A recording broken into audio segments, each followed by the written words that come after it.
দেখি লাস্ট শেষ 1931 সালের পরে পূর্ণাঙ্গভাবে জাতিভিত্তিক জনগণনা হয়নি। 2011 সালে এই জাতিভিত্তিক জনগণনা তথা আর্থসামাজিকভাবে মানুষ কোন জায়গায় আছে এটা হলেও 2014 সালে বিজেপি সরকার আসার পরে এই রিপোর্ট পাবলিশ তারা করে। আর পশ্চিমবাংলার 2014-15 অর্থবর্ষে সেন্সাস হয়েছিল। বর্তমান সময়ে পশ্চিমবাংলার এবং দেশের ক্ষেত্রে জাতিভিত্তিক জনগণনা অত্যন্ত জরুরি বলে মনে করেছি। সেই জন্য পশ্চিমবাংলা সরকারের ভারপ্রাপ্ত মন্ত্রী মহাশয়ের কাছে আমি উল্লেখ করবে তাকে আবেদন রেখেছি যে অবিলম্বে জাতিভিত্তিক জনগণনা করা হবে।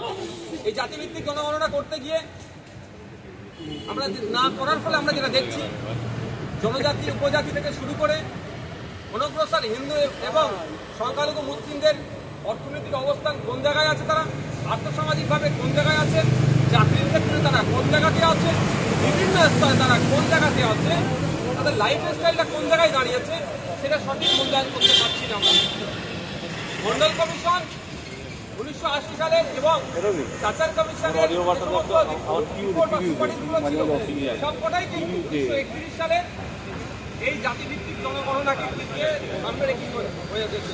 প্রায় 100 বছর হতে চলেছে, এখনো যদি জাতিভিত্তিক জনগণনা না হয় পশ্চিমবাংলা সহ দেশের মানুষ কোন পর্যায়ে আছে আমরা জানতে পারছি না। ইতিপূর্বে বিহার, আন্ধ্রপ্রদেশ এবং কর্ণাটকা স্টেট তারা স্ব উদ্যোগে জাতিভিত্তিক জনগণনা করেছে। পশ্চিমবাংলা সরকার দেশে